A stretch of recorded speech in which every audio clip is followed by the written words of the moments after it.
अस्सलाम वालेकुम नाज़रीन, हाईटेक न्यूज के खबरनामे में आपका खैर मकदम है। मैं हूं नेहा खान। नजर डालते हैं आज की अहम खबरों पर। Greater Hyderabad municipal corporation head office के अहाते में ब्यूटिफिकेशन का काम तकरीबन मुकम्मल हो चुका है। फाउंटेन, लैंडस्केपिंग, गांधी जी और डॉक्टर बी.आर. अम्बेडकर के मुजस्समों और पेंटिंग का काम मुकम्मल हो चुका है। इफ्तिताह की सहूलत के लिए हतमी मराहल तय किए जा रहे।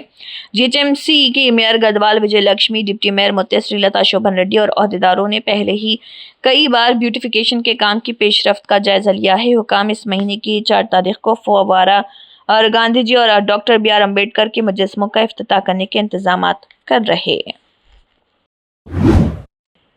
आंध्र प्रदेश के मंगलगिरी में पार्टी का नजरिया और पॉलिसी ये कि गांव और मंडल पार्टी के सदर रियासती सतह के लीडर बने। उन्हें इस तरीके से काम करना चाहिए जिससे लोगों का दिल जीत सकें। उन्हें मुकामी लोगों से राब्ता कायम करना चाहिए। टीडीपी के कौमी जनरल सेक्रेटरी और वजीर तालीम और IT नारा लोकेश ने इन बातों का इजहार किया। उन्होंने कहा कि उन्हें पार्टी की तरफ से बुलाए गए प्रोग्रामों में शिरकत करनी चाहिए। वज़ीर ने मंगलगिरी टीडीपी के मरकजी दफ्तर में रियासत भर के मंडल पार्टी सुदूर और मंडल पार्टी जनरल सेक्रेटरियों के तरबियती क्लासों के एक हिस्से के तौर पर मुनाकिदा कॉफ़ी चैट्स के उन्वान से एक प्रोग्राम में शिरकत की। तालीम और IT के वजीर नारा लोकेश और वजीर दाखिला वंगल पोडी अनीता दहली पहुंचे। मरकजी वजीर राम मोहन नायडू ने वज़रा लोकेश और अनीता मेंबरान पार्लियामेंट का खैर मकदम किया। वेमे रेड्डी, प्रभाकर रेड्डी और सतीश सेवनाथ, पाला नागराजू और दीगर इस मौके पर मौजूद थे। वजीर लोकेश और अनीता पार्लियामेंट में मरकजी वज़रा अमित शाह और शिवराज सिंह चौहान से मुलाकात कर रहे। वजीर नारा लोकेश और अनीता मरकजी वज़रा अमित शाह और शिवराज सिंह चौहान को तूफान मोंटा से होने वाले नुकसानात के तखमीने पर एक जामे रिपोर्ट पेश कर रहे। आंध्र प्रदेश के वज़ीर आला चंद्रबाबू नायडू ने श्रीकाकुलम जिले के संतोबल्ली मल्ली मंडल के तलवासा गांव में इस हाल के मामलात की रिपोर्ट्स पर अफसरान से दरियाफ्त किया। उन्होंने अहदेदारों को हिदायत दी कि वो घर घर सर्वे करें ताकि डायरिया के मामलात और बीमारी के फैलाव की वजूहात की निशानदही की जा सके। अहदेदारों ने चीफ मिनिस्टर को बताया कि 9 अफराद इस हाल से मुतासर हुए और उन्हें टेकली के सरकारी अस्पताल में दाखिल कराया गया। उन्होंने बताया कि एक शख्स चिन्ना राव 70 साल की मौत मुतअद्दिद आज़ा के काम और दिल का दौरा पड़ने से हुई। उन्होंने कहा कि फ़िलहाल वो टैंकरों के ज़रिए पानी फराहम कर रहे। कांग्रेस MLC बालामुरी वेंकट ने कहा कि अगर पवन कल्याण शर्मिंदा है तो उन्हें तेलंगाना छोड़कर आंध्रा में रहना चाहिए। हम पवन कल्याण का तेलंगाना से पीछा करेंगे।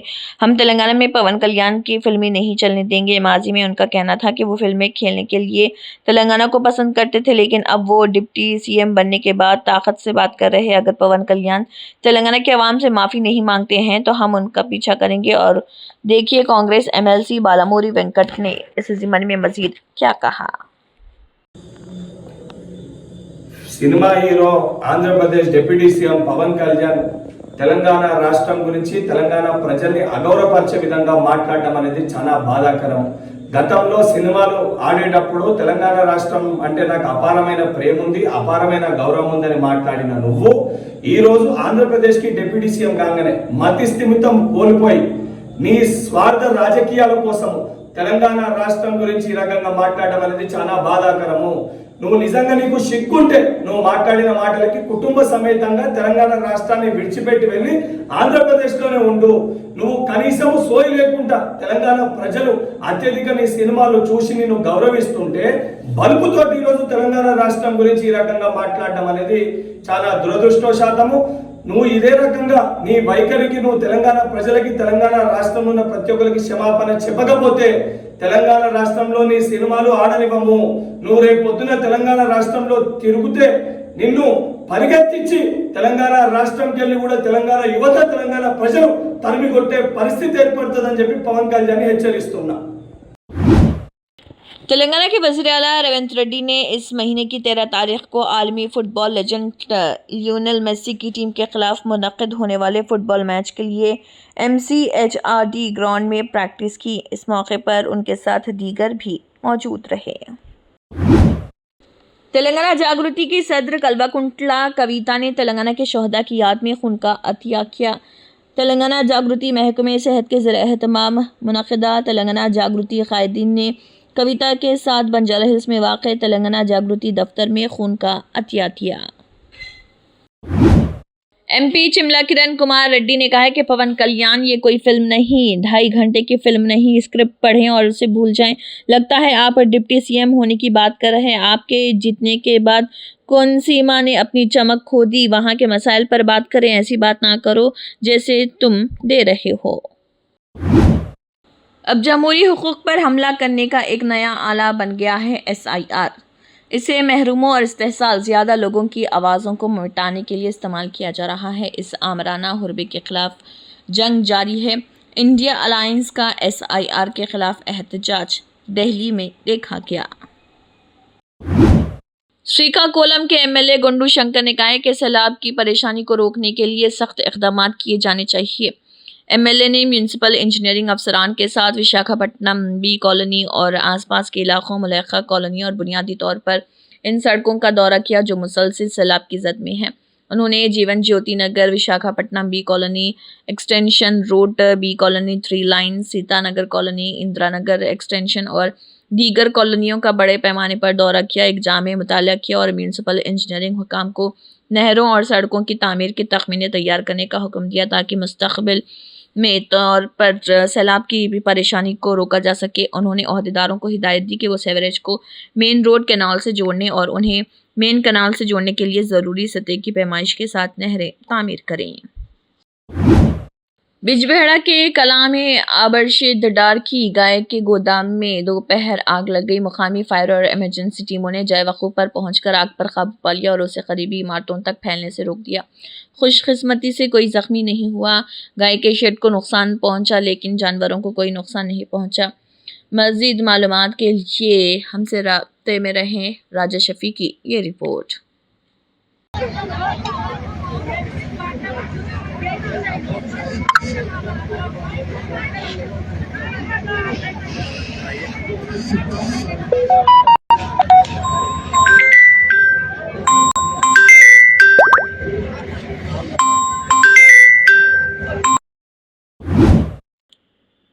जिले में पुलिस एक्ट का निफाज। जिले SP अशोक कुमार IPS का बयान। अमन व सलामती को जहन में रखते हुए जिले के SP ने कहा है कि पुलिस एक्ट 1861 के मुताबिक 1 माह 1 दिसंबर से 31 दिसंबर तक पूरे ज़िले में नाफिज किया जाएगा। इसके मुताबिक पुलिस अफसरान की इजाज़त के बगैर कोई भी धरना, रोड ब्लॉक, एहतजाज, रैलियाँ, जलसा, इज्तिमा मुनक़िद नहीं किया जाएगा और ना ही क़वाइद की खिलाफ वर्जी करते हुए DJ का इस्तेमाल किया जाएगा। ये मशवरा दिया गया कि अमन व सलामती में खलल डालने वाली और सरकारी इमला को नुकसान पहुंचाने वाली गैर कानूनी सरगर्मियां ना की जाएं। इसलिए ज़िले के अवाम को इस मामले में पुलिस के साथ ताउन करना चाहिए और हर तबका फ़िक्र के लोगों को चाहिए कि वो पुलिस के साथ ताउन करें जो कि अमन व अमान बरकरार रखने के लिए हमा वक्त कोशां हैं। वज़ीर श्रीधर बाबू ने फ्यूचर सिटी में तेलंगाना राइजिंग ग्लोबल समिट के इंतजामात का मुआयना किया। ग्लोबल समिट के मकाम पर महकमों के CS और दीगर सीनियर अफसरान के साथ खुसूसी जायज़ा मीटिंग की और हुकाम को कई हिदायत दी। वज़ीर श्रीधर बाबू ने ज़ाती तौर पर समिट के अहाते में इंतजामात का मुआयना किया और अहदेदारों को तजावीज़ और सिफारिशात दी। 5वीं तारीख तक तमाम काम मुकम्मल करने और 6वीं तारीख को ड्राई रन करने का हुक्म दिया। दुनिया की तवज्जो अपनी तरफ मबजूल कराने के इंतजामात करने का हुक्म ताकि तेलंगाना ब्रांड ज़्यादा आलमगीर बन जाए। तमाम महकमों के अफसरान को तालमेल से काम करने का हुक्म ताकि एक भी छोटी गलती ना हो। महकमों को तफवीज़ करदा जिम्मेदारियों और उनकी पेशरफ्त का जायज़ा लिया। इस बात को यकीनी बनाने के अहकामात के दूसरे ममालिक और रियासतों से आने वाले मदुबीन हमारे मेहमानों को किसी किस्म की परेशानी का सामना ना करना पड़े। पार्किंग, लॉजिस्टिक, मेहमान नवाजी, सफाई के अफसरान को खुसूसी तवज्जो देने की हिदायत दी गई। इंडियन स्टूडेंट्स फेडरेशन SFI की 25वीं रियासती कांग्रेस 12, 13 और 14 दिसंबर को तिरुपति शहर में मुनक़िद हो रही।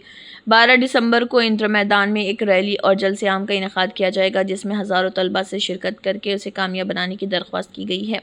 उन्होंने कहा कि रियासत भर से 500 मुंतखब नुमाइंदे इन रियासती कांग्रेस में शिरकत करेंगे और रियासत में तालीमी मसाइल और रियासत के तालीमी शोबे की तरक्की के लिए मुख्तलिफ करारदादें लेंगे। उन्होंने कहा कि मखलूत हुकूमत को बरसरे इख्तदार आए 1 साल गुजरने के बावजूद तलबा के मसाइल हल नहीं हुए और बकाया फ़ीस रिम्बर्समेंट और वज़ाइफ फौरी तौर पर जारी किए जाएँ। उन्होंने मुतालबा किया कि वेलफेयर हॉस्टल्स के मसाइल हल किए जाएं और मेस चार्जेस में इजाफा किया जाए। उन्होंने कहा कि रियासती हुकूमत इस बात पर कोई तवज्जो नहीं दे रही कि कबायली तलबा की अमवात में रोज़ बरोज़ इजाफा हो रहा। AITUC के ज़रिए एहतमाम MGM अस्पताल वरंगल में मजदूरों की उजरत के लिए नए टेंडर तलब करने के लिए एक धरना मुनक़्क़िद किया गया, जिसकी अदायगी GO60 के मुताबिक 26,000 रुपये की जाएगी माहाना। AITUC वरंगल ज़िले जनरल सेक्रेटरी गन्नारापू रमेश, ज़िले ओहदेदार Damera Krishna Indi, Yakub Butla, Srinivas, MGM hospital workers Sanjeeva Gadala, Ramesh, Tirupati, Komala, Shyam, Ravindra और दीगर ने इसमें शिरकत की। तेलंगाना राष्ट्र समिति की जानिब से BRS लीडर अब्दुल मुखीद चंदा ने तेलंगाना वक्फ बोर्ड को एक याददाश्त हवाले की है और बताया गया है कि ज़ेर-ए-इल्तिवा वजीफ़े के फौरी इजरा और वादे के मुताबिक इक़दामात के नफाज की दरख्वास्त की जा रही है। उन्होंने कहा है कि हम ज़ेरे दस्तखती आजिज़ी के साथ ये अर्ज़ी पेश करते हैं ताकि आपके नोटिस में तेलंगाना भर के आइमा व मुआज़नीन को दरपेश संगीन मुश्किलात का जो सामना किया जा रहा उनको हल किया जाए। उन्होंने बताया कि आइमा व मुआज़नीन की 3 माह हो चुके हैं लेकिन तनख्वाह जारी नहीं की गई है, उन्हें वजीफ़ा नहीं मिला है, जिसकी वजह से उन पर काफ़ी माली बोझ पड़ा है और वक्फ बोर्ड से पुरजोर दरख्वास्त की गई है कि वो ज़ेर-ए-इल्तिवा वजीफ़ा जल्द अज जल्द जारी करे और इस बात को यकीनी बनाए कि एजाज़िया हर माह बाकायदगी से और वक्त पर तकसीम किया जाए।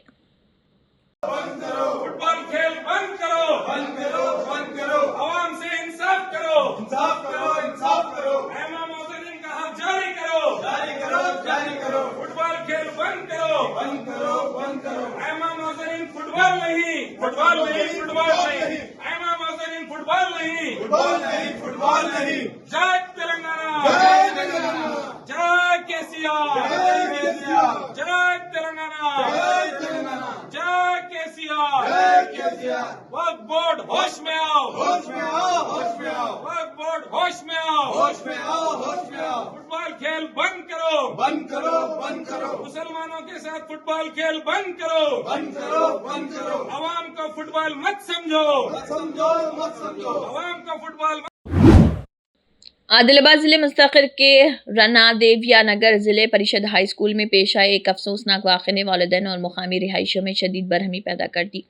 इत्तला के मुताबिक स्कूल के एक टीचर ने 10वीं जमात की एक तालिबा के समाजी तबक़े और उसके ख़ानदान के बारे में मुबैना तौर पर तौहीन आमेज़ रवैया अख्तियार किया, जिस पर वालिदैन ने सख्त एतराज़ करते हुए फौरी कार्रवाई का मुतालबा किया। वाक़या मंज़र-ए-आम पर आते ही वालिदैन और कॉलोनी के अफराद बड़ी तादाद में स्कूल के सामने जमा हो गए और मुतल्लिक़ा टीचर की फौरी मुअत्तली का मुतालबा करते हुए धरना दिया। सूरत हाल की नज़ाकत को महसूस करते हुए इंचार्ज ज़िले एजुकेशन ऑफिसर व एडिशनल कलेक्टर राजेश्वर और मंडल एजुकेशन ऑफिसर सोमिया मौके पर पहुंचे और वाक़े की तफसीलात का जायज़ा लिया। इब्तदाई तहक़ीक़ात के बाद incharge district education officer Rajeshwar ने मुतल्लिक़ा टीचर की फौरी मुअत्तली का ऐलान किया, जिसके बाद एहतजाजी अफराद ने धरना ख़त्म कर दिया।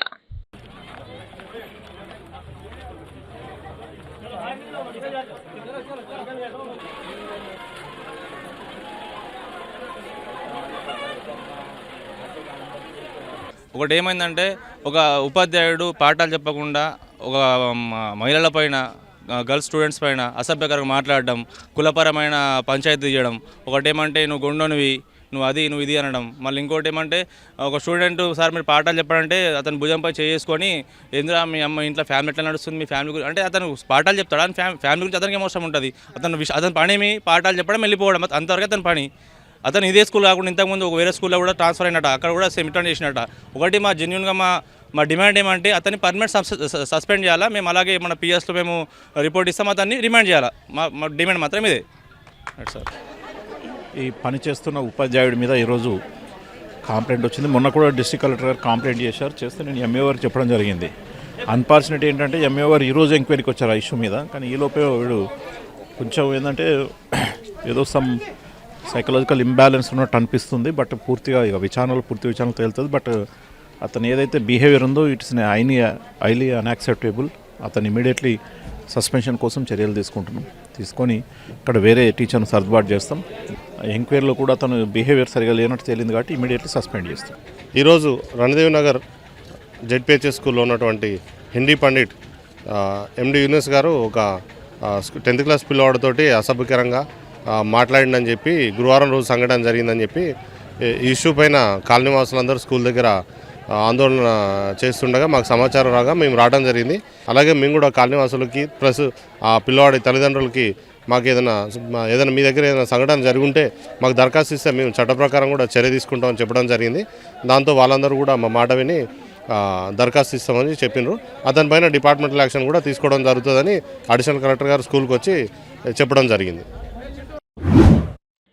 तेलंगाना प्रदेश कांग्रेस कमेटी के सदर महेश कुमार गौड़ ने कहा है कि गांधी भवन में टीपीसीसी वर्किंग कमेटी का इजलास मुनक्किद किया गया, जहां पर बल्दियाती इंतखाबात के पेश नज़र वज़ीर आला का ज़िला का दौरा है, डीसीसी की पोस्ट नुमाया हो जाती है। उन्होंने कहा कि ज़िले सदर ना बन सके, लेकिन पीसीसी बनने का मौका मिला। माहिर AICC मुबस्सरीन के साथ DCCs का इंतखाब CM और इंचार्ज मीनाक्षी मजलूम बरादरियों के लिए काम कर रही हैं। उन्होंने कहा कि राहुल गांधी की ख्वाहिश के मुताबिक CM रेवंत रेड्डी की क़ियादत में ज़ात का सर्वे किया गया। मोदी ने ऐलान किया कि ज़ात के सर्वे की वजह से मर्दमशुमारी में ज़ात का सर्वे किया जाएगा। BC रिजर्वेशन के लिए दिल्ली में धरना देने वाले मरकज़ की आंख नहीं खुली। 2 साल के अंदर 6 ज़मानतों में अक्सरियती स्कीमें आवाम को फराहम की जा रही। सयाहत और सखाफत के वज़ीर जुब्बल्ली कृष्णा राव ने नेशनल हेराल्ड केस में कांग्रेस पार्टी के सरकर्दा रहनुमा सोनिया गांधी और राहुल गांधी के खिलाफ नई FIR दर्ज करने की सख्त मजम्मत की। उन्होंने उसे सियासी इंतकाम की कार्रवाई करार दिया। जमहूरियत में मुख्तलिफ राय का इजहार जुर्म नहीं। उन्होंने कहा है कि अवाम और मुल्क के मुस्तकबिल की जंग लड़ने वाले लीडरों के खिलाफ ऐसे मुकदमात का अंदराज नाकाबिल कबूल है। నమస్కారం మిత్రులారా, ఇవాళ ఆంధ్రప్రదేశ్ డిప్యూటీ ముఖ్యమంత్రి పవన్ కళ్యాణ్ గారు తెలంగాణ ప్రజల దృష్టి తలగడం వల్ల ఇవాళ కోనసీమ గోదావరి జిల్లాల్లోని కొబ్బరి తోటలన్నీ కాలిపోయినాయి అనేటటువంటి మాట మాట్లాడుతున్నాడు. ఈయన చదువుకున్నవాడా, తెలివికల్లోడా, మూర్ఖుడా నాకైతే అర్థమవుతలేదు. ఆయన మాట్లాడుతున్నటువంటి తీరు చూస్తే నిజంగా హాస్యాస్పదంగా ఉన్నది, నవ్వుకుంటున్నారు. పవన్ కళ్యాణ్ గారు ఒకప్పుడు చేగువీర బొమ్మలు వేసుకొని నా అంత విప్లవకారులు లేడని తిరిగేటోడు. ఇవాళ రోజుకొక కాషాయం గడ్డం పెంచుకొని ఇంకో రకంగా తిరుగుతున్నాడు. ఒక స్టాండర్డ్ లేని మనిషి, విలువలు లేని మనిషి, ఏదో గాలివాటంలో ఇవాళ అక్కడ డిప్యూటీ సీఎం అయ్యాడు. బాధ్యత లేనటువంటి మనిషి, కమిట్మెంట్ లేనటువంటి పరిస్థితి. వ్యక్తిగత జీవితం పట్ల స్పష్టత ఉండదు, కమిట్మెంట్ ఉండదు, ప్రజల పట్ల కమిట్మెంట్ ఉండదు, రాజకీయ సిద్ధాంతం పట్ల కమిట్మెంట్ ఉండదు. ఎటు గాలి కొడితే అట్లా కొట్టుకుపోయేటటువంటి వ్యక్తి పవన్ కళ్యాణ్ అనే విషయం ఇవాళ తెలంగాణలో, భారతదేశంలో, ఆంధ్రప్రదేశ్లో ప్రతి ఒక్కరికి తెలుసు. నువ్వు నీ వ్యవహారం ఎట్టానని ఉండవచ్చు కాక, కానీ తెలంగాణ ప్రజల్ని అవమానం చేసేటటువంటి మాటలు మాట్లాడితే ఖచ్చితంగా తెలంగాణ ప్రజలు ఊకోరు. తెలంగాణ ప్రజల్ని అవమానం చేసినందుకు వెంటనే క్షమాపణ చెప్పాల్సిందిగా నేను డిమాండ్ చేస్తూ ఉన్నాను. పవన్ కళ్యాణ్ గారు వెంటనే క్షమాపణ చెప్పాలి. నేను అంటా ఉన్నాను, దిష్టి తగిలితే చెట్టు చచ్చిపోతుందా? నాకు అర్థం కాదు. ఏమైనా తెలివి ఉందా నీకు? ఏమైనా సోయి ఉందా నీకు? ఏమైనా అవగాహన ఉందా నీకు? కనీసం దిష్టి అనేది ఉంటుందా? దిష్టి తగులుతా? అది ఏం అవగాహన అనేది, ఏం తెలియదు, నాకు అర్థమవుతలేదు. అంటే కొబ్బరి చెట్లు ఓన్లీ కోనసీమలోనే ఉంటాయి, తూర్పు పశ్చిమ గోదావరి జిల్లాలో ఉంటాయి అనుకుందాం, డెల్టా ప్రాంతంలో ఉంటాయి. ఇప్పుడు రాయలసీమ ప్రాంతంలో లేవు కదా, మరి రాయలసీమ ప్రజలకు కూడా కండు మండి నీ లెక్కలో. గుంటూరు జిల్లా పల్నాడు ప్రాంతంలో కూడా కొబ్బరి చెట్లు ఉండవు, మరి వాళ్ళ కళ్ళు కూడా ఇప్పుడు గోదావరి జిల్లా మీద మండినాయా? పచ్చగా ఉన్నటువంటి అంటే ఎండిపోయినటువంటి ఉండే దగ్గర వాళ్ళందరూ కండు మండి అనేటటువంటి మాటకి ఏమైనా అర్థం ఉందా? తలకాయ ఉందా? మెదడు ఉన్నటువంటి వాళ్ళు మాట్లాడే మాటలేనా ఇవన్నీ? కాబట్టి బేషరతుగా పవన్ కళ్యాణ్ తెలంగాణ సమాజానికి, తెలంగాణ ప్రజలకు క్షమాపణ చెప్పాలి. లేకపోతే జరగబోయేటటువంటి పరిణామాలకు ఆయనే బాధ్యత వహించాల్సి ఉంటుందని సందర్భంగా చెప్తా ఉన్నాను. నమస్కారం. महाराष्ट्र के वज़ीर आला देवेंद्र फडणवीस ने स्कॉल अखबार के मुंबई एडिशन के हेड ऑफिस का वहां पहुंचकर इफ्तिताह किया और स्कॉल संवाद में इंटरव्यू भी किया। असेंबली स्पीकर एडो राहुल नार्वेकर, MLA कालिदास कोलंबकर और दीगर मौजूदीन भी उनके साथ मौजूद रहे। चैंपियंस कप के 6थे एडिशन का शानदार फाइनल तारीखी नारबल क्रिकेट ग्राउंड में ज़बरदस्त जोश व खरोश के और शानदार खेल के साथ इख्तिताम पजीर हुआ, जिसमें 200 से ज़्यादा पुरजोश हामियों का हजूम मौजूद था। एक सनसनीखेज़ और सख्त मौरके में हॉर्न चैलेंजर्स जॉइंट्स ने सुपर जॉइंट्स गढ़पुरा पर फतेह हासिल करते हुए एक यादगार फाइनल मैच में बावकार चैंपियनशिप का टाइटल अपने नाम किया। इस तकरीब का एजाज़ बडगाम के MLA आगा सैयद मुंतज़िर ने दिया, जिन्होंने बतौर मेहमान ख़ुसूसी शिरकत की। उनका शुक्रिया कि वो यहाँ पे आए और इस फाइनल को 4 चांद लगा दिए। साथ ही साथ परवेज हिलाल, डीओ नवल शराफत साहब है और हमारे साथ अंत भी इसका बहुत ही अच्छा रहा, जिसमें भारत चैलेंजर्स ने आज टूर्नामेंट बहुत ही बढ़िया स्पोर्ट्समैनशिप का और गेम का मुजाहरा किया। जम्मू कश्मीर के लोगों को, खासकर नौजवानों को फेस करने पड़ रहे हैं, चाहे वो समाजी तौर हो, चाहे वो एम्प्लॉयमेंट के हवाले से हो, या जो पॉलिटिकल इंस्टेबिलिटी है, उस चैलेंजेस में इस वक्त स्पोर्ट्स एक्टिविटीज़ में हमारे नौजवानों का रहना बहुत अहमियत का हामिल है, ताकि जो इन नौजवानों का हदफ है अपनी ज़िंदगी में, जिस मंजिल का ख्वाब इन्हें देखा है, उस मंजिल, उस ख्वाब को शर्मिंदा ताबीर करने में आज स्पोर्ट्स का अहम रोल है। देखिए, पहले तो मैं नॉर्मल सिविल सोसाइटी और नॉर्मल क्रिकेट एसोसिएशन को खराज तहसीन पेश करूंगा कि जिस तरीके से लिमिटेड रिसोर्सेज में, लिमिटेशंस में, बंदिश में ये यहाँ के नौजवानों को अपना हुनर को पॉलिश करने का जो मौका दे रहे हैं, वो ये दोनों एसोसिएशंस शाबाशी और मुबारकबाद के मुस्तहक है। और मैं इनको आपके ज़रिए से मुबारकबाद पेश करना चाहूँगा कि जहाँ पर एक हुकूमत वो चीज़ नहीं कर पा रही है, इंतज़ामिया वो चीज़ नहीं कर पा रही है। आपने देखा होगा कि पिछले कुछ सालों से स्पोर्ट्स को काफ़ी ऑप्टिक्स किया गया, काफ़ी इसको पोलिटिसाइज़ किया कि हम जम्मू कश्मीर के नगर नगर, गली गली में हम स्पोर्ट्स पहुंचा रहे हैं, मगर मुझे समझ नहीं आ रहा है कि बडगाम में या नारबल में ये नारा क्यों नहीं देखने को मिला। यहाँ इस शोबे में भी क्यों मायूसी हमें नज़र आ रही। मगर उस जगह पर जिस तरीके से यहाँ की जो है सिविल सोसाइटी है और क्रिकेट एसोसिएशन है, जिस तरीके से ये काम कर रही है, मैं इनको खराज तहसीन पेश करूँगा। और इंचार्ज वजीर मुत्तहिदा ज़िले आदिलाबाद जुप्पली कृष्णा राव ने कहा है कि राइजिंग तेलंगाना नंबर 1 2047 के हदफ के साथ अवामी हुकूमत मुस्तकम अंदाज में आगे बढ़ रही। रियासती वजीर ने आदिलाबाद ज़िले मुस्तक़िर के इंदिरा प्रियदर्शनी स्टेडियम में 4 दिसंबर को होने वाले चीफ मिनिस्टर रेवंत रेड्डी के दौरे के सिलसिले में जारी इंतजामात का मुकामी कांग्रेस कायदीन के हमरा तफसीली जायज़ा लिया। इस मौके पर रियासती वजीर ने मीडिया से बात करते हुए बताया कि 4 दिसंबर दोपहर 2 बजे वज़ीर आला रेवंत रेड्डी आदिलाबाद पहुंचेंगे और अवामी हुकूमत की 2 साला कारकर्दगी और अवामी फलाही इक़दामात के पेश नज़र अवामी हुक्मरानी की कामयाबियों का जश्न मनाया जाएगा। సబ్ స్టేషన్స్ కానీ ఇవన్నీ చాలా ఉన్నాయి। దీంతో పాటుగా సంక్షేమ కార్యక్రమాల పంపిణీ, అంటే ముఖ్యంగా మహిళా సంఘాలకు వడ్డీ లేని రుణాలు కావచ్చు, ఇతర లోన్స్ కావచ్చు, ఇవన్నీ కూడా వాళ్ళు కూడా శాంక్షన్ ఇచ్చి వాళ్ళకు పంపిణీ చేసే కార్యక్రమం చేస్తూ ఉన్నాం। 2 సంవత్సరాలు పూర్తి చేసుకుంటున్న శుభ సందర్భంలో ఇందిరమ్మ పాలన, ప్రజాపాలన 2 సంవత్సరాల పరిపాలన పూర్తయింది కాబట్టి, డిసెంబర్ 9 పూర్తవుతా ఉంది కాబట్టి ఇందులో ప్రజాపాలన, ప్రజా విజయోత్సవాల సభ కార్యక్రమం నిర్వహిస్తాము। ఎందుకు విజయోత్సవం అంటే రాష్ట్ర ఆర్థిక పరిస్థితి గడిచిన 10 సంవత్సరాల బీఆర్ఎస్ పార్టీ పరిపాలన కారణంగా, ఆనాటి ముఖ్యమంత్రి కల్వకుంట్ల చంద్రశేఖరరావు పరిపాలన కారణంగా రాష్ట్ర ఆర్థిక పరిస్థితి అధోగతి పాలైంది। మామూలు కాదు, పదంతలు।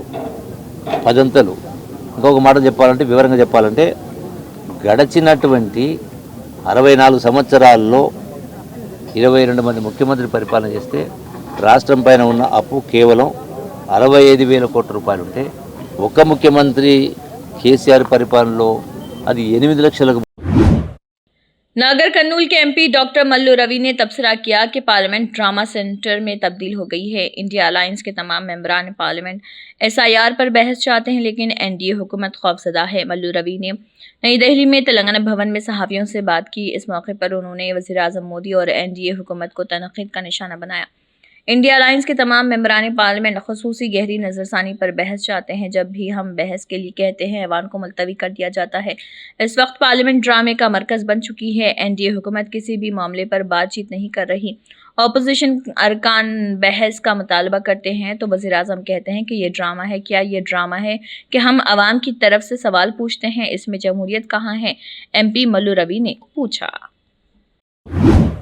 समाजवादी पार्टी के कौमी सदर अखिलेश यादव ने कहा कि सुधाकर सिंह जी निचली सतह के लीडर थे। उनका रवैया गर्मजोशी और खुशाइन था और उनका सियासी असर व रसूख इतना मजबूत था कि वो किसी भी सूरत हाल को संभाल सकते थे। देखिए कौमी सदर अखिलेश यादव का इस ज़िमन में क्या कहना है। बहुत ही लोकप्रिय नेता और सुधाकर सिंह जी जमीनी नेता, और उनकी जमीनी पकड़ होने की वजह से और हर समय जनता की सेवा करने के लिए तैयार रहना, चाहे वो थाना हो, तहसील हो या किसी के ऊपर दुख तकलीफ आई हो, सुधाकर सिंह जी हमेशा तैयार रहते थे। और लोकप्रियता का यही कारण था कि बिल्कुल लोगों को अपनापन उनके साथ रखता था, बातचीत में, व्यवहार में, और राजनीतिक समझ और राजनीतिक पकड़ इतनी में थी कि वो हर तरह की परिस्थितियों का मुकाबला कर लेते थे। बाई इलेक्शन जब हुआ और उससे पहले जो इलेक्शन हुआ, वो उनकी राजनीतिक सूझबूझ, राजनीति को समझना, जमीन के लोगों के एहसास और जमीन के लोगों का दुख दर्द को साथ लेकर के जो उन्होंने पकड़ बनाई थी। और सच्चाई तो ये है कि वो समाजवादी थे विचार से भी, और अपने हर भाव से वो समाजवादी रहे। जीवन भर उन्होंने इसी तरह जनता की सेवा करते रहे। आज वो जब हमारे बीच नहीं है, हमारे लिए तो है ही दुख, जनता के लिए भी बड़ा दुख है कि उन्होंने एक अपना नेता खो दिया। लेकिन हम जितने लोग हैं जो आए हैं, उन्हें कभी न कभी जाना ही है, और यही नेचर का नियम है कि हम अपने काम से याद किए जाते हैं, हम अपने व्यवहार से याद किए जाते हैं। मुझे उम्मीद है उनके परिवार, उनके बेटा हमारे साथ हैं, जो उन्होंने सेवा की है जनता की। सुजीत भी उसी तरीके से सेवा जनता की करते रहे। तो क्या माना जाए? आरोग्य मित्री भीषम तूफान से मुतासरा इंडोत्विया में इंसानी इमदाद। इंडोत्विया जाइला श्रीलंका के शदीद सैलाबज़दा इलाके में आरोग्य मित्री भीषम क्यूब एक अहम लाइफलाइन बन गया है। मेडिकल सर्विसेज, एयरफोर्स अस्पताल कटोनाई के और हिंदुस्तानी तिब्बी दस्ते के मुश्तरका तौर पर मुनज़्ज़म एक खुली कम्युनिटी की जगह को multi OPD care, laboratory, x ray और मामूली OT के साथ एक फाल तिब्बी मरकज़ में तब्दील किया गया। 300 से ज़्यादा मरीजों को बरवक्त तिब्बी इमदाद मिली, जिसमें सदमे से मुताल्लिक़ मामूली ज़ख्मों से लेकर ज़रूरी OPD मशावरत की एक वसी रेंज शामिल थी। इस मदाखलत ने सेहत की देखभाल तक रसाई को एक ऐसे वक्त में बहाल किया जब मामूल की खिदमात में खलल पड़ा था। इसी के साथ हाईटेक न्यूज़ खबरनामा इख्तिताम को पहुँचता है। अल्लाह हाफ़िज़।